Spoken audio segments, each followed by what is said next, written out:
Ladies and gentlemen, may I introduce you to Nova Soul Studios' first production. I, Trevor, shall be playing for you, Katawa Shoujo. Brand's gonna kill me for this one. He's totally gonna kill me for this one. But I don't care.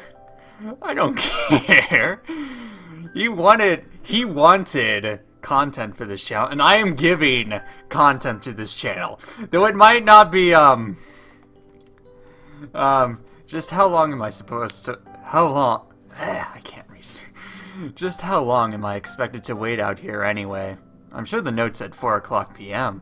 Yeah, I'm gonna be reading this, by the way. I'm just gonna be reading the dialogue for the main character, but yes, welcome to Katawa Shoujo. This is more of a troll for Brandon more than anything, to be honest. I will for sure complete this recording, but whether or not it's going to be going on Nova Soul Studios or not, I don't know. But I know for sure that this session is going to be up on Nova Soul Studios because Brandon wanted content for the channel, and well, I am giving that to him. But I might as well. I'm only going to be reading the dialogue, maybe. I don't know. Just for the main character, I don't know if I'll read. I don't think I'll actually vocally read any of these. I'll just be reading them on my own. So yeah, you'll probably have to pause it for most of the time because I am a fast reader.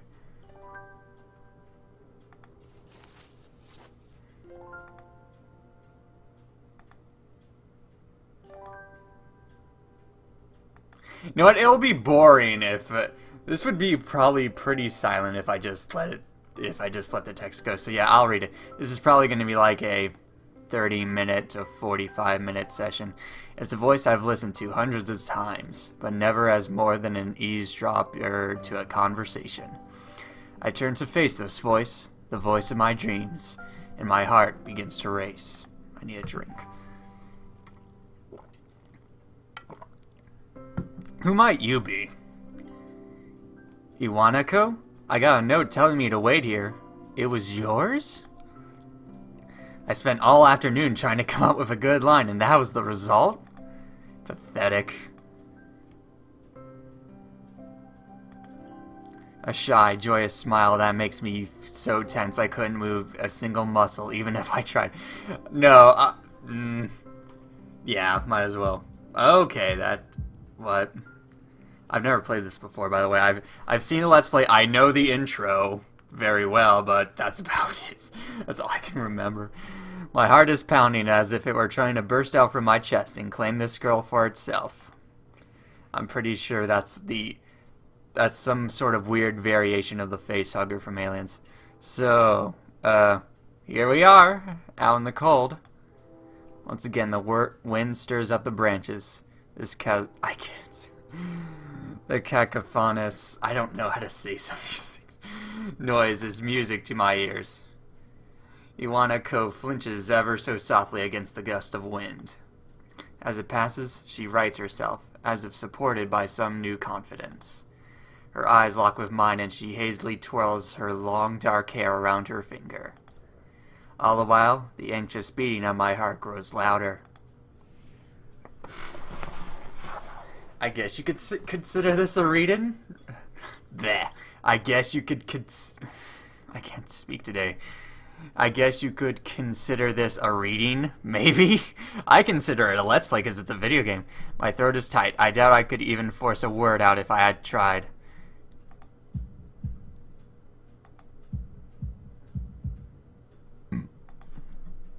I stand there, motionless, save for my pounding heart. I want to say something in reply, but my vocal cords feel like they've been stretched beyond the breaking point. I reach up to try to massage my throat, but this only sends spikes of blinding pain along my arms. Fall. My whole body freezes, save for my eyes, which shoot open in terror. You gonna die, boy.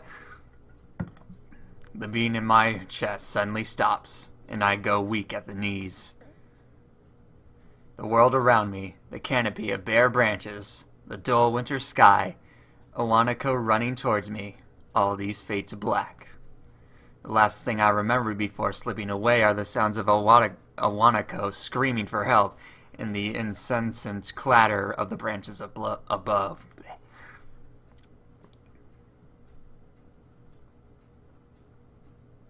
Yeah, this will be like a 30-minute to 45-minute session. 4Leaf Studios presents and 4chan Katawa Shoujo.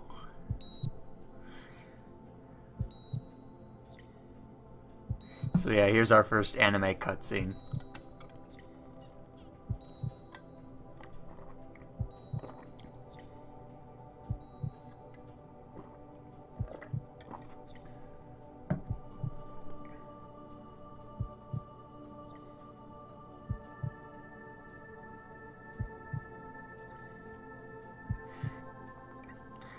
So yeah, I know a few things about this game, thanks to the internet and its glorious, wondrous being.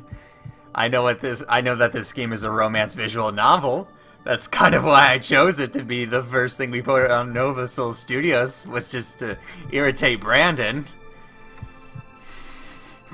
Plus, I'll be real. I've actually wanted to try this game because so many people say it's good. So I'm like, you know what? Even though it's a visual novel thing, I like reading novels. So I might as well give this a shot. It's been 4 months since my heart attack, and now we're in the hospital.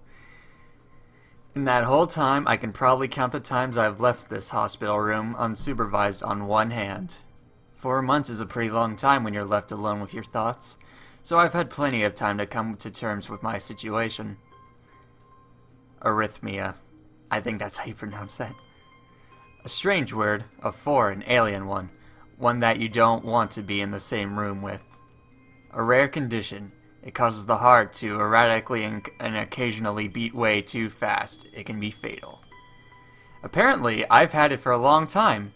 They said it was a miracle that I was able to go on so long without anything happening. Is that really a miracle? I guess it was supposed to make me feel better, more appreciative of my life. It really didn't do anything to cheer me up, though. My parents, I think, were hit harder by the news than I was. They practically had 2 hemorrhages apiece. I had already had a full day by then to digest everything. To them, it was all fresh. They were even willing to sell our house in order to pay for a cure. Of course, there isn't a cure. Because of this late discovery of this condition, I've had to stay at the hospital to recuperate from the treatments. When I was first admitted, it felt as if I was missed. For about a week, my room in the ward was full of flowers, balloons, and cards. But the visitors soon dwindled, and all the get-well gifts began trickling down to nothing shortly after. I realized that the only reason I had so many cards and flowers was because sending me their sympathy had been turned into a class project. Maybe some people were genuinely concerned, but I doubt it. Even in the beginning, I barely had visitors. By the end of the first month, only my parents came by on a regular basis. Iwanako was the last to stop visiting. After 6 weeks, I never saw her again. We never had that much to talk about when she visited anyway. We didn't touch the subject that was between us on that snowy day ever again. The hospital? It's not really a place I'd like to live in. The doctors and nurses feel so impersonal and faceless. I guess it's because they are in a hurry and they have a million other patients waiting for them, but it makes me feel uncomfortable.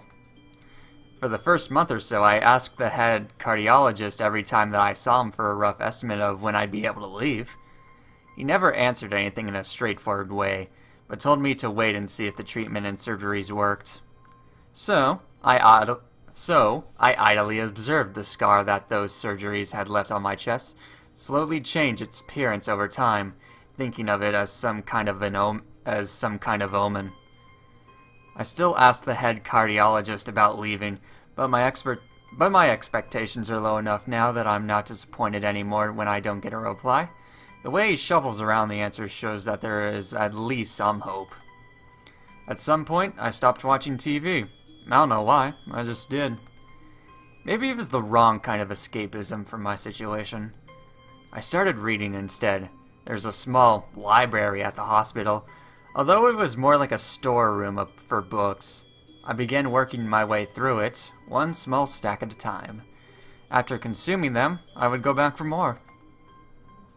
I found that I liked reading, and I think I even became a bit addicted.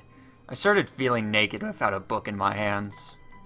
But I love stories. That was my life. That was what my life felt like. The days became increasingly harder to distinguish from each other, differing only by the books I was reading and the weather outside. It felt like time blurred into some kind of gooey mass. I felt trapped inside it, instead of moving within it. A week could go by without me really noticing it. Sometimes, I'd pause in realization that I didn't know what day of the week it was. But other times, all the things that surrounded me would painfully crash into my consciousness, though the barrier of nonchalance I had set up for myself. The pages of my book would start to feel sharp and burning hot, and the heaviness in my chest would become so hard to bear that I would put the book aside and just lay down for a while, looking at the ceiling as if I was going to cry. But that happened only rarely, and I couldn't even cry. Today, the doctor comes in and gives me a smile. He seems excited, but not very. It's like he is trying to make an effort to be happy on my behalf. My parents are here. It's been a few days since I've last seen them. Both of them are even sort of dressed up. Is this supposed to be some kind of special occasion? It's not a party. There is this ritual the head cardiologist has. He takes his time, sorting his papers, then setting them aside as if to make a point of the pointlessness of what he just did. Then, he casually sits down on the edge of the bed next to mine.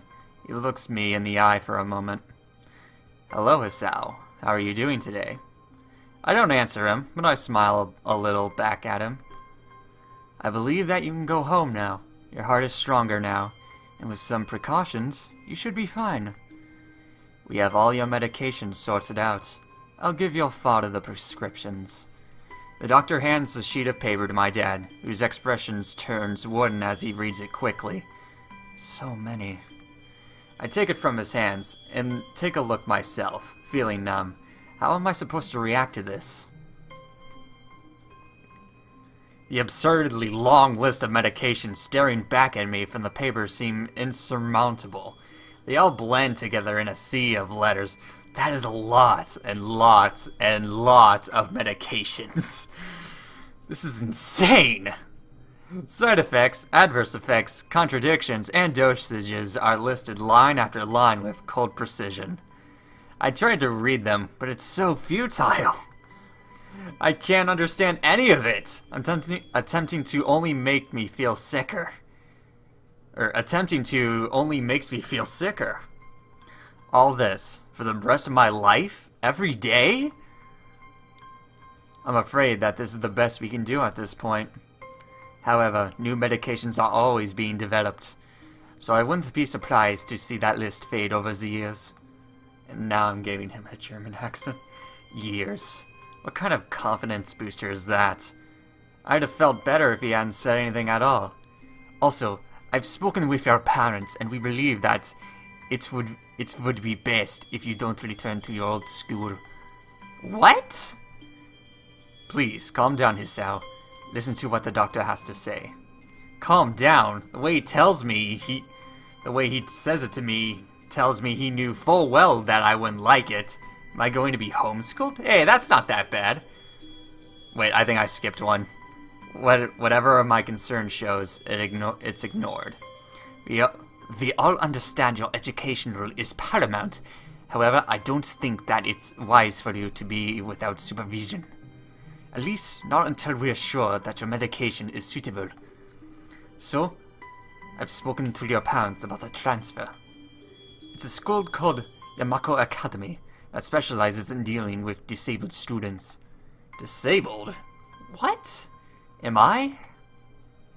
It has a 24-hour nursing staff. It's only a few minutes away from a highly regarded general hospital. The majority of the students live on campus. Think of it as a boarding school of sorts. It's designed to give students a degree of independence while keeping help nearby. Independence? It's a school for disabled kids. Don't try to disguise that fact. If it was really that free, there wouldn't be a 24-hour nursing staff, and you wouldn't make a hospital and be nearby a selling point. Of course, that's only if you want to go. But your mother and I really aren't able to homeschool you. We went out there and had a look a couple weeks back. I think you'd like it. It looks like I really don't have a choice. Compared to the other hot problems, people with your condition usually tend to live long lives. You'll need a job one day, and this is a good opportunity to continue your education. This isn't an opportunity. Don't call it an opportunity. Well, you should be excited at the chance you should be excited at the chance to go back to school. I remember you wanted to return to school. And while it's not the same one, a special school, that's an insult. That is what I want to say. It's a step down. It's not what you think. It's not what you think. All the students there are pretty active in their own sort of way. It's geared towards students that can still get around and learn, but just need a little help in one way or another. Your father's right, and many of the graduates of the school have gone on to do amazing things. A person doesn't have to be held back by their disabilities. One of my colleagues in the hospital is a graduate. I don't care. A person doesn't have to be held back by their A person doesn't have... You're making it a question. A person doesn't have to be held back by their disability.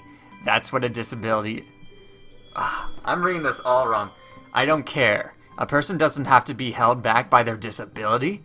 That's what a disability is. I really hate that something so important was decided for me. But what can I do about it now? A normal life is out of the question. It's funny. I had always thought my life was actually kind of boring, but now I miss it. I want to protest. I want to blame this lack of reaction on shock or fatigue. I could easily yell out something now, something about how I can go back to my old school, but no. I don't say anything. The fact is that I know it's futile. I look around the room, feeling very tired of it all. The hospital, doctors, my condition, everything. I don't see anything that would make me feel different at all. There really isn't a choice. I know this. But the thought of going to a disabled school? What are those even like? As much as I try to put a positive spin on it, it seems very difficult. But let me try. A clean slate isn't a bad thing. That is all I can think about to get me through this. At least I have something else. Even if it's a special school, it's something. It's a fresh start and my life isn't over. It would be a mistake to resign myself to thinking that. At the very least, I'll try to see what my new life looks like.